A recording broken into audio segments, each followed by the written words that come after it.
할렐루야. 네, 우리 전우자로 이렇게 인사합시다. 바로 섬깁시다. 네. 2부 예배 때도 어제 임직받은 분들이 좀 많이 오셨는데 그분들 다시 한번 우리 박수로 축하하겠습니다.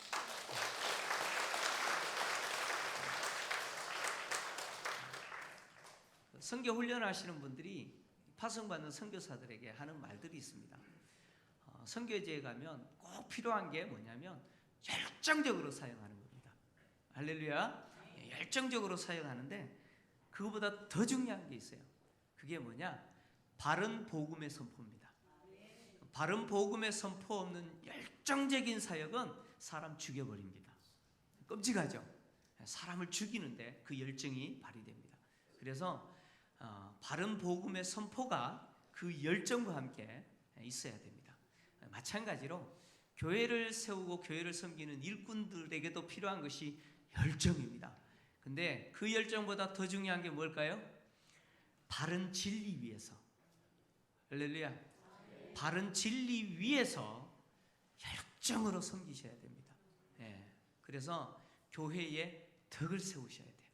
임직받은 분들뿐만 아니라 또 먼저 임직받은 분들 다 똑같습니다. 저를 비롯하여서 바른 진리 안에서 교회를 잘 세우는 저와 여러분 되기를 주의 이름으로 축원합니다. 자, 베드로가요, 예수는 누구냐? 남에서부터 걷지 못하던 자가 걷게 된 것은 다른 것이 아니라 자신들이 치료한 것이 아니라 바로 유대인들이 거절하고 죽인 예수, 그 예수를 하나님이 다시 살리셨고 하나님 우편에 앉히시는 것으로 영화롭게 하셨을 뿐만이 아니라 하나님의 거룩하신 분이고 또 의로우신 분, 바로 그 예수, 생명의 주, 바로 구원의 창시자 되신 예수를 유대인들이 죽였는데 그 하나님이 다시 영화롭게 하신 그 예수를 믿는 믿음으로 말미암아 그 예수의 이름이 그를 낫게 했다, 이렇게 지난주에 선포했습니다. 그리고 오늘 이어서 그렇게 예수를 죽인 유대인들, 구원의 창시자 생명의 주를 유대인들이 죽였는데 그 예수를 죽였는데 그 예수를 하나님이 어떻게 하셨어요? 다시 살리셨다는 거예요. 그렇게 살리신 그 예수에 대해서 유대인들이 이제는 영접하라는 거예요. 그 예수를 이제는 받아들이라는 거예요. 회개하고 예수를 이제는 받아들여야 되는데 왜 그러냐? 오늘 본문을 통해서 베드로는 유대인들이 예수를 죽인 것은 알지 못해서 죽였다는 거예요. 뿐만 아니라 유대인들의 관리 역시 예수님을 거절하고 죽인 것은 뭐 때문입니까? 무지 때문이라는 거예요. 예수가 누구신지 알지 못하는 그 무지 때문에 예수를 거절하고 죽였다는 거예요. 예수님도 십자가에 달리셨을 때 누가복음 23장 34절을 보면 당신을 십자가에 못 박고 거절한 자들을 향해서 뭐라고 이야기하셨느냐? 아버지, 저들을 사하여 주옵소서. 자기들이 하는 일을, 자기들이 하는 것을 알아요, 몰라요? 알지 못함이니이다, 이렇게 이야기했어요. 예수님도 십자가에서 당신을 거절하고 십자가에 죽이는 자들을 향해서 알지 못하기 때문에 당신을 죽인다라고 용서해달라고 호소하셨어요. 그 호소대로 오늘 베드로는 유대인들을 향해서 너희들이 알지 못하고 예수를 죽였기 때문에 뭐 하라고요? 회개하고 예수를 다시 영접하라고 회개를 촉구합니다. 베드로는요, 유대인들이 예수를 알지 못하고 예수를 죽인 행위가 도리어 하나님이 어떻게 바꾸셨느냐? 하나님이 거룩한 선지자들을 통해서 미리 예고했던 대로 하나님이 세우시는 그리스도 메시아는 고난받을 거다라고 했던 그 약속을 성취하는 도구로 사용했다는 거예요. 그래서 예수님이 십자가에 죽으신 것은 피상적으로는 유대인들이 몰라서 거절하여 죽인 것이지만 사실 이면적으로 보면 하나님이 선지자들을 통해서 약속하신 그 메시아는 고난받을 거다라고 하셨던 그 약속을 하나님이 성취한 것이라는 거예요. 그래서 유대인들에게 그 예수를 이제는 받아들여라, 이렇게 이야기를 하는 겁니다. 따라서 유대인들이 예수를 몰라서 죽였지만 이제 회개하고 돌이켜서 죄 없이 함을 받으면 무슨 날이 오느냐? 새롭게 되는 날이 올 거라는 거예요. 주님으로부터 새롭게 되는 날이 너희에게 주어질 거다, 이렇게 이야기했어요. 자, 여기서 죄 없이 함을 받으라 라고 하는 이 말은 죄 사함을 이야기합니다. 근데 이 없이 함이라는 이 말은요, 원래적인 의미는 뭐냐면 문서에서 잉크를 지우는 것을 이야기합니다. 자, 예수님 당시 모든 글은 어디에 썼느냐? 파피루스에 썼습니다. 요즘은 글을 어디 썼습니까? 이런 나무로 만든 종이에다가 우리는 글이 쓰죠. 모든 문서는 종이에 기록합니다. 근데 예수님 당시 문서들은 다 파피루스에 기록했어요. 그리고 당시 고대의 잉크는 산이 들어있지 않습니다. 그래서 그 파피루스를 부패시키지 않습니다. 예. 그리고 또 글을 쓰다가 보면 잘못 쓸 수 있잖아요. 그러면 어떻게 하면 되냐? 이 젖은 스펀지 같은 걸로 지워버리면 잉크가 싹 지워졌다고 합니다. 그러니까 본문에서 죄 없이 함을 받으라 라고 하는 이 말을 그냥 원문대로 직역하면 이렇게 베드로가 이야기한 거예요. 여러분들의 죄가 지워지도록 회개하고 돌아서십시오, 이렇게 지금 호소한 거예요. 무엇이 지워지도록요? 죄가 지워지도록. 예수를 거절하고 예수를 죽인 하나님의 구원 행위를 거절한 그 무시무시한 죄를 어떻게 해요? 그 죄가 지워지도록, 마치 잉크가 지워지듯이 지워지도록 회개하고 돌이키십시오, 이렇게 요청한 겁니다. 하나님은요, 누구를 통해서 인간의 죄를 지우시느냐? 예수님을 통해서 인간의 죄를 지우십니다. 하나님이 나의 죄를 지우실 때 마치 잉크의 글씨를 지워버리듯이, 화이트로 깨끗하게 지우듯이 그렇게 지우시는데 누구를 통해서요? 예수를 통해서 지우신다는 거예요. 바울은 하나님이 예수를 영접하는 자의 죄를 지우시는 행위와 관련해서 골로새서에서 이렇게 표현했어요. 골로새서 2장 13절과 14절을 보면 바울이 이렇게 기록했습니다. 함께 같이 읽습니다. 시작. 또 범죄와 육체의 무할례로 죽었던 너희를 하나님이 그와 함께 살리시고 우리의 모든 죄를 사하시고 우리를 거스르고 불리하게 하는 법조문으로 쓴 정서를 지우시고 제하여 버리사 십자가에 못 박으시고. 자, 여기서 바울이 뭐라고 했느냐면 우리를 거스르고 불리하게 하는 법조문으로 쓴 증서를 지우시고 제하여 버리사, 이렇게. 우리 죄를 사하시는데 하나님이 우리 죄를 어떻게 사하시느냐? 우리를 거스르고 불리하게 하는 법조문으로 쓴 증서를 어떻게 해버렸어요? 지워버렸다는 거예요. 지워버리고 제하여 버리사 십자가에 못 박아 버렸다는 거예요. 그래서 우리 죄를 규정하는 근거를 어떻게 해버렸어요? 지워버렸다는 거예요. 여러분, 내가 죄를 지었는데 그 죄를 벌할 근거가 없어요. 그러면 처벌 받습니까? 안 받습니까?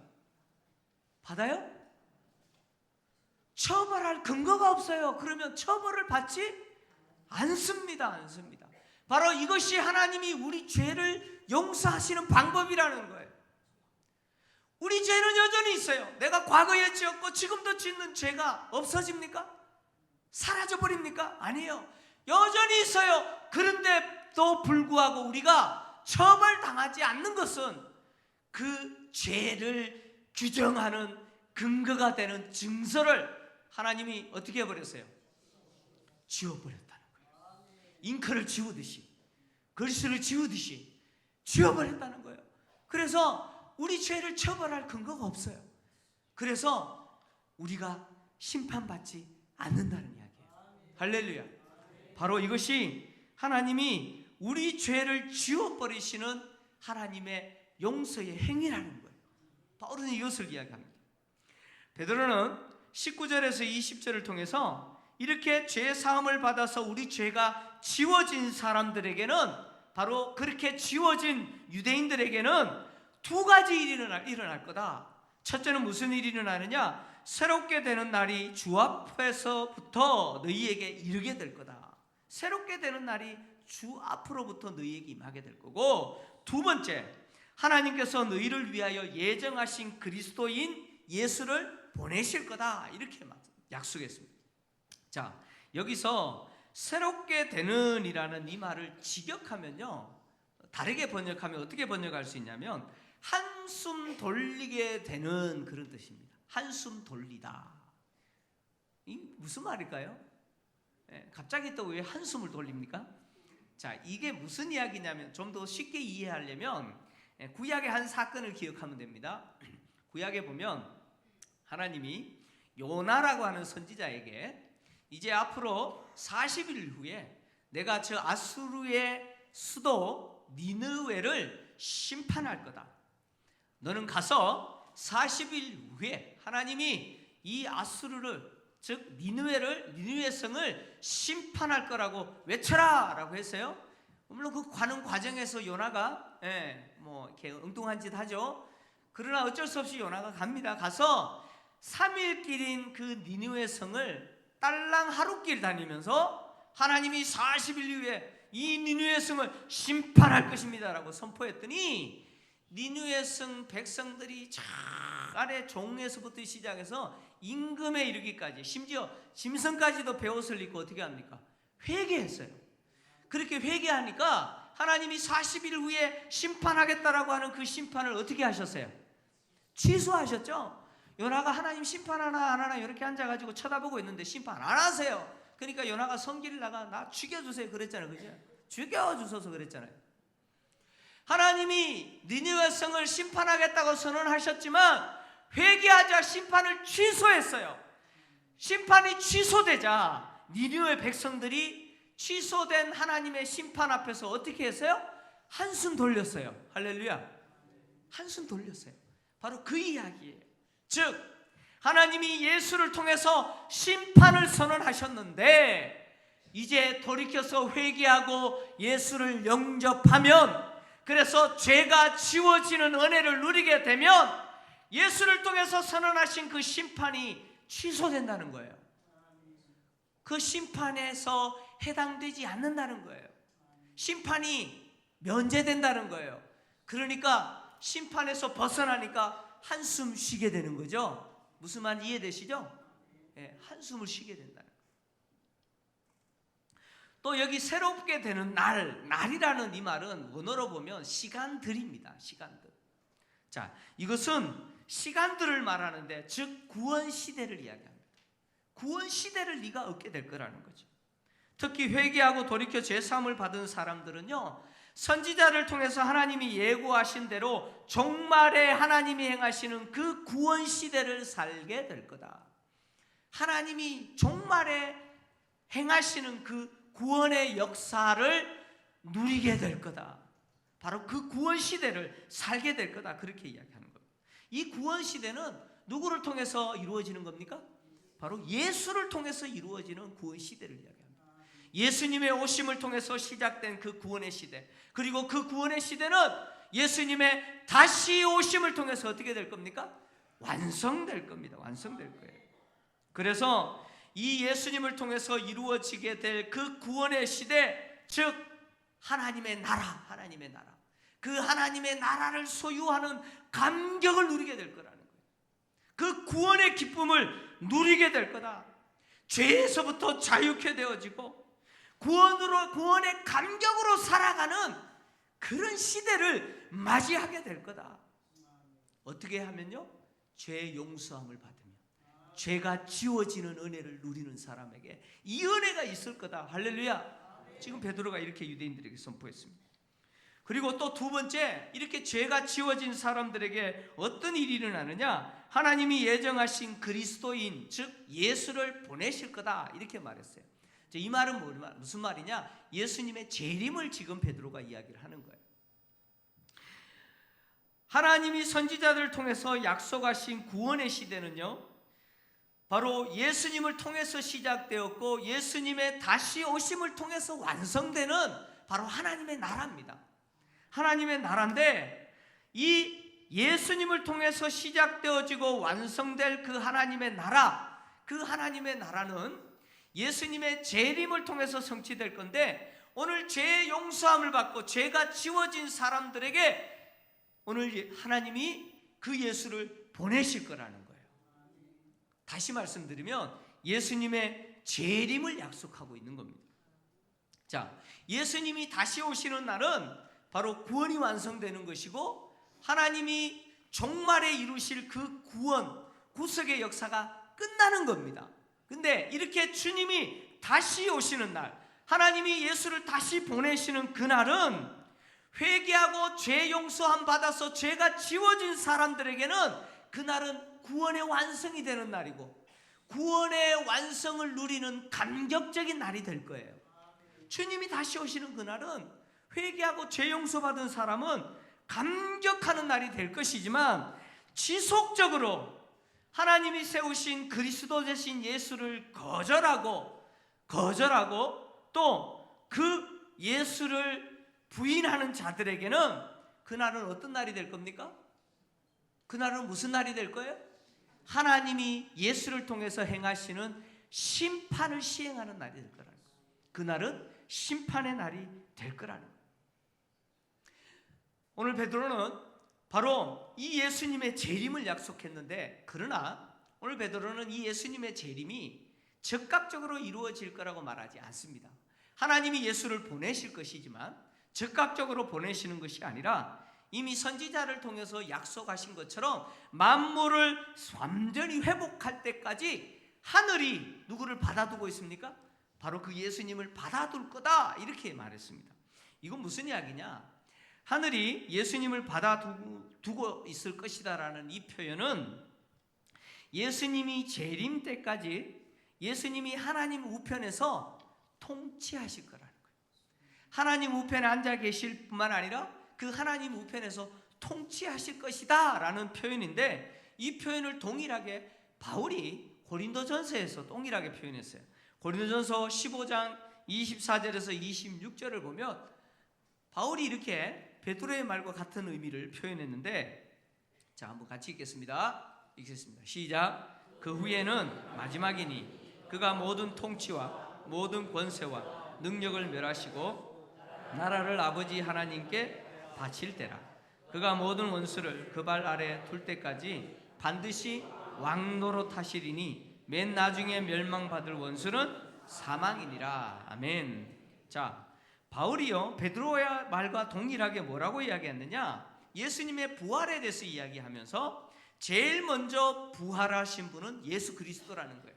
예수님께서 제일 먼저 부활하셨고, 그 다음 순서는 누구냐? 그 다음 순서는 예수님 안에 있는, 즉 그리스도 안에 속한 사람들이 두 번째로 부활할 거라는 거예요. 그 두 번째로 부활하게 될 것이고, 그 다음은 뭐냐? 마지막이라는 거예요. 끝이라는 거예요. 그리고 이렇게 마지막이라고 말하면서 바울이 뭐라고 이야기했냐면, 자, 마지막이란 무엇이냐? 예수 그리스도께서 모든 통치와 모든 권세와 능력을 멸하시고 그 나라를 누구에게 바치는 겁니까? 아버지께 바칠 때, 그것이 뭐예요? 마지막이라는 거예요. 베드로가 만물을 회복할 때까지 하늘이 예수님을 받아둘 거라는 이 말은, 바울에 의하면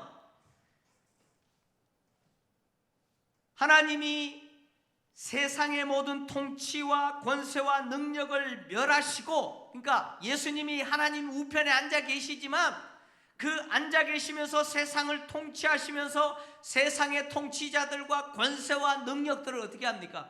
심판하셔서 이 세상 나라를 하나님의 나라로 회복하여서 그 나라를 아버지께 바칠 때 끝이 온다는 거예요.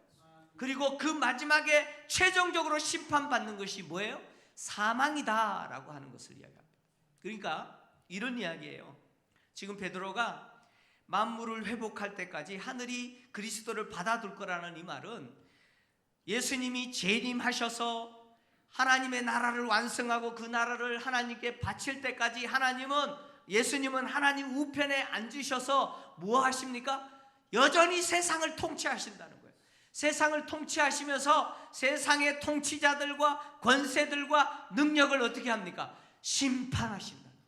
그러니까 예수님이 재림하실 때까지의 기간은 예수님이 하나님 우편에서 세상을 통치하시는 기간이고, 또 더하여서 세상에서 예수를 거절하고 대적할 뿐만 아니라 예수님의 몸, 주님의 몸 된 교회를 없이 하려고 하는 세상의 통치자들과 권세와 능력들을 예수님이 심판하시는 기간, 바로 그 기간이 주님이 재림하실 때까지의 기간이라는 거예요.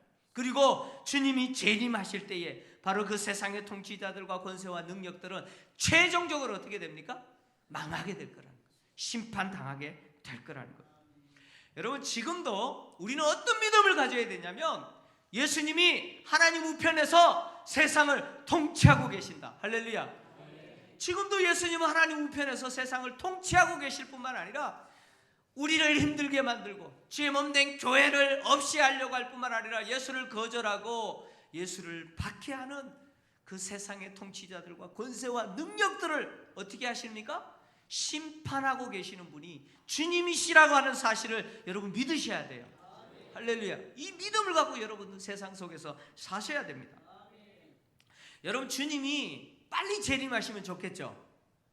아멘 안 하시네. 주님이 빨리 재림하시면 좋겠죠? 아멘. 여러분, 좀 이런 믿음 가지시고 빨리 재림하시기를 바라시면서 사세요. 여러분, 그런데 주님이 왜 빨리 재림하시지 않습니까? 왜 빨리 오시지 않을까요? 그 이유는요, 이 패역한 세상 속에서 비록 세상이 예수를 거절하고 대적하고 예수 믿는 자를 박해하는, 그래서 주님의 몸된 교회를 없이 하려고 하는 그런 시대이지만, 그럼에도 불구하고 이 시대 속에 누가 있어요? 여전히 회개하고 예수님께로 돌아와야 될, 하나님의 나라를 소유해야 될 하나님의 자녀들이 여전히 있다는 거예요. 여전히 찾아야 될 하나님의 자녀들, 돌아와야 될 하나님의 자녀들이 있다는 거예요. 그래서 그 자녀들을 여전히 찾아야 될 사명이 누구에게 있어요? 교회에 있는 거예요. 여러분들에게 있는 거예요. 왜 우리가 집중전도 대상자를 작정합니까? 바로 이것 때문이에요. 주님 재림하시기 전까지 찾아야 될 그 주님의 백성들, 하나님의 자녀, 여전히 돌아오지 않는 그 하나님의 자녀를 찾아야 될 사명이 우리에게 있기 때문에 이 일을 하는 겁니다. 할렐루야. 주님이 만물을 회복하실 때까지 하나님의 우편에서 세상을 통치하실 것이다 라고 하는, 하늘이 그 예수를 받아둘 거라고 하는 이 선언은요, 예수님이 승천할 때 제자들이 물었죠. 사도행전 1장 6절을 보면 제자들이 승천하시는 예수님께 나라를 회복하심이 이때니까 라고 질문했어요. 그 질문에 대한 답이에요. 그때 제자들은 예수님을 통해서 회복되는 나라가 어떤 나라인지 몰랐어요. 여전히 지역적인 나라인 줄 알았어요. 그러나 이제 베드로를 비롯하여 제자들은 선명하게 합니다. 예수님을 통해서 회복될 그 나라는 지역적인 이스라엘이 아니라는 거예요. 그 나라는 예수 그리스도를 영접하고 회개하여서 하나님께 돌아온 자가 죄 용서를 받고, 즉 죄가 지워지고 하나님이 주시는 그 나라, 예수님을 통해서 주시는 그 나라, 하나님의 나라를 소유하는 것, 그것이 바로 예수님을 통해서 이루어지는 하나님의 나라, 회복될 하나님의 나라라는 거예요. 그리고 그 나라는 예수님의 재림을 통해서 완전하게 성취될 겁니다. 할렐루야. 베드로는 계속해서 유대인들이 회개하고 왜 예수를 영접해야 되느냐, 세 가지 이유를 들어서 계속해서 설명합니다. 그 첫 번째 이유는 뭐냐? 예수는 누구냐? 예수는 모세가 나와 같은 선지자 하나를 하나님이 세우실 것이다, 그 선지자의 말을 들어라 라고 했던 그 선지자가 누구라는 이야기예요? 바로 예수다라고 이야기하는 겁니다. 22절에서 23절의 이야기예요. 모세는 유대인들이 가장 존경하고 또 가장 위대한 선지자이면서 첫 번째 선지자입니다. 모세는요, 신명기를 통해서 하나님이 자신과 같은 선지자를 이스라엘 형제 중에 세우실 거라고 했습니다. 신명기 18장 15절이에요. 뿐만 아니라 신명기 18장 15절과 그리고 18절과 19절을 보면 이렇게 기록하고 있어요. 자, 18절에서 19절 한번 봅니다. 같이 읽습니다. 시작. 내가 그들의 형제 중에서 너와 같은 선지자 하나를 그들을 위하여 일으키고 내 말을 그 입에 두리니 내가 그에게 명령하는 것을 그가 무리에게 다 말하리라. 누구든지 내 이름으로 전하는 내 말을 듣지 아니하는 자는 내게 벌을 받을 것이요. 아멘. 모세가 이렇게 이야기했다는 거예요. 나와 같은 선지자 하나를 하나님이 이스라엘 형제 가운데 세울 건데 그 세우시는 그 선지자의 말을 들어야 돼, 안 들어야 돼요? 들어야 된다는 거예요. 그 선지자의 말을 듣지 않으면 내게 벌을 받을 거다. 오늘 베드로는 뭐라 그랬습니까? 멸망할 거다. 바로 그 선지자가 누구라는 이야기예요? 예수라는 이야기예요. 예수. 그래서 유대인들은요, 하나님이 보내실 메시아는 누구냐? 바로 모세가 약속하셨던 모세와 같은 선지자일 거라고 그들은 기대하고 이해를 했어요. 또 심지어 사해 북쪽에 있었던 쿰난 공동체, 에세네 공동체는 종말에 하나님이 모세와 같은 선지자 하나를 보낼 건데 그가 메시아고 그가 그들의 공동체, 그 쿰난 공동체를 통해서 새로운 구원 시대를 이끌 거다 이렇게 상상하고 기대했어요. 실제로 예수님이 공생의 사역 기간 동안 많은 유대인들이 예수님이 모세와 같은 선지자, 모세가 약속했던 하나님이 세우시는 모세와 같은 선지자라고 이해를 했어요. 요한복음 6장 13절과 14절을 보면 예수님께서 보리떡 5개와 물고기 2마리로 남자만 5,000명 먹이는 오병이어의 사건을 일으켜요. 그 오병이어의 사건을 경험한 사람들이 예수님을 누구라고 생각했느냐? 바로 오실 그 선지자, 그 참 선지자, 바로 모세가 약속했었던 나와 같은 선지자, 모세와 같은 선지자라고 유대인들이 이해했다는 거예요. 그러니까 베드로는 지금 유대인들이 회개하고 예수를 믿어야 되는 이유가 뭐냐? 바로 예수는 하나님이 모세를 통해서 약속하셨던 바로 그 선지자였기 때문에 너희들이 믿어야 된다는 거예요. 받아들여야 된다는 거예요. 두 번째, 또 베드로는 뭐라고 말하느냐? 예수님은요, 누구냐? 선지자 사무엘 선지자를 시작을 해서 그 뒤에 선지자들이 하나님이 종말의 때에 메시아를 세우셔서 구원의 때를 일으키실 거다. 즉 구원 시대를 시작하실 거다라고 말씀하셨던 그 구원의 시대, 구원의 때는 바로 예수님을 통해서 이루어지고 있는 이 구원의 때를 말한 거다라고 이야기를 합니다. 그러니까 선지자들이 구원의 때를 이야기했던 그 때는 다른 때가 아니라 언제라는 거예요? 예수님을 통해서 지금 시작된 이 구원의 때를 이미 선지자들이 알고 예언했다는 거예요. 사무엘 선지자는 모세 다음으로 두 번째 선지자입니다.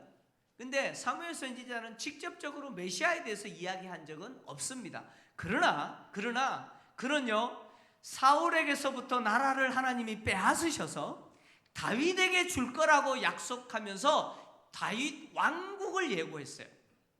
하나님이 다윗을 통해서 세우시는 그 다윗 왕국은 누구를 통해서 성취될 나라를 이야기하느냐면 예수님을 통해서 이루어지게 될 하나님의 나라를 이야기합니다. 무슨 이야기냐?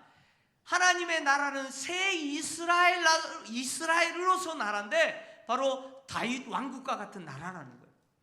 어디를 보시냐면 사무엘하 7장 16절을 보시면 하나님이 다윗에게 이렇게 약속합니다. 한번 같이 읽을까요? 시작. 내 집과 내 나라가 내 앞에서 영원히 보존되고 내 왕위가 영원히 견고하리라 하셨다 하라. 아멘.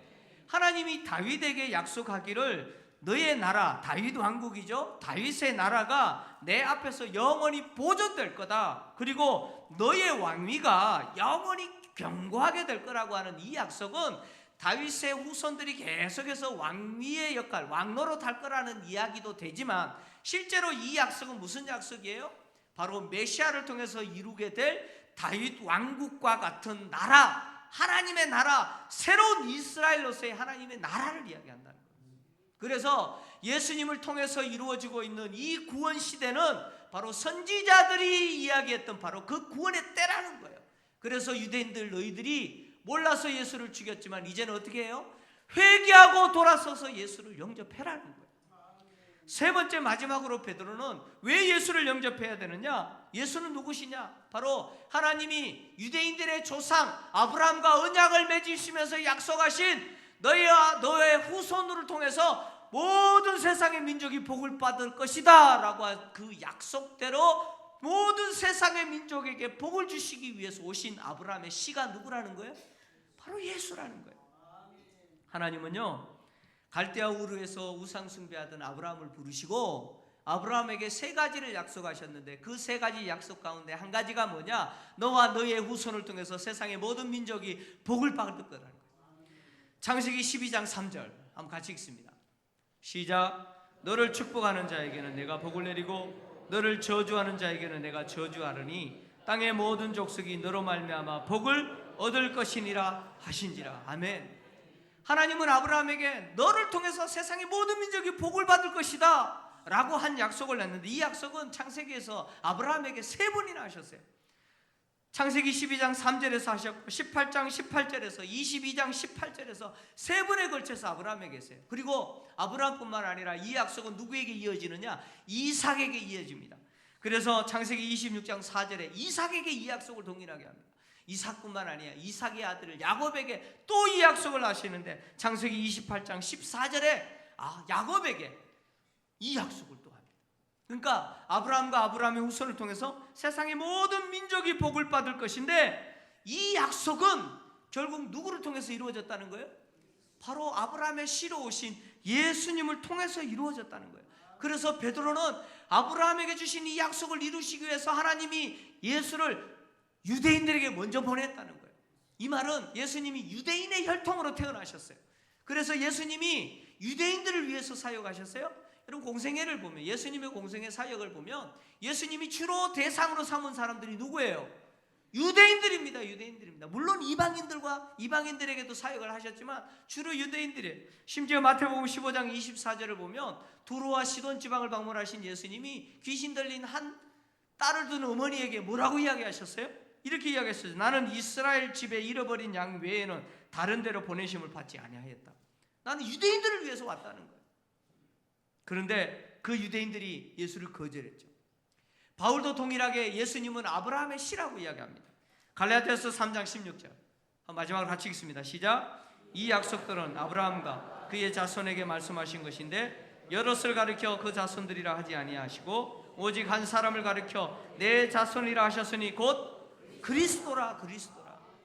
즉 예수님이 아브라함의 씨로 모든 민족에게 복을 주시기 위해서 아브라함과 맺은 언약을 성취하기 위해서 오신 분이라는 거예요. 그래서 베드로는 이렇게 이야기합니다. 너희들은 선지자들의 자손이 아니냐? 너희들은 아브라함의 자손들이 아니냐? 선지자들이 예고했던 그분 바로 예수. 아브라함이 하나님과 언약을 맺으면서 하나님이 아브라함과 약속하셨던 그 아브라함의 씨 예수. 그 예수를 너희들이 어떻게 해야 돼요? 이제는 회개하고 영접하라는 거예요. 이렇게 너희들이 그 예수를 영접하면 어떤 일이 일어납니까? 죄가 사하여지고 죄가 지워질 뿐만 아니라 하나님이 약속하신 예수를 통해서 이루어질 그 구원의 은혜, 하나님의 나라, 죄가 용서받고 죄에서 자유케 되어지는 그 구원의 감격만이 있는 그 나라를 소유하게 되고 그 나라 속에서 사는 기쁨을 누리게 될 거다. 할렐루야. 여러분 누구든지 예수를 영접하면 이 구원의 은혜가 주어지는 겁니다. 여러분 우리가 죽었다 깨어나도 우리가 기대하고 바라는 소망 한 가지가 뭐예요? 뭡니까? 통일입니까? 뭡니까? 웃지도 않으시네요. 우리가 죽었다 깨어나도 바라는 소망은 천당이에요. 할렐루야. 하나님의 나라를 소유하는 거예요. 근데 그 하나님의 나라는 죽어서 가는 나라가 아니에요. 죽어서 가는 나라가 아니라 이미 예수님의 오심을 통해서 죄의 용서함을 받고 그 예수를 영접한 사람이 비록 육체의 삶을 살지만 이 세상 나라 속에서 누리는 나라예요. 이 세상 속에서 하나님이 주시는 죄로부터 자유케 되어지는 그 구원의 감격, 외양간에서 나온 송아지가 뛰는 것처럼 즐거워하면서 기뻐하면서 사는 구원의 나라, 그 나라를 사는 은혜가 예수를 통해서 주어지는 겁니다. 이 은혜가 저 여러분에게 있기를 주의 이름으로 축원합니다. 하나님 아버지,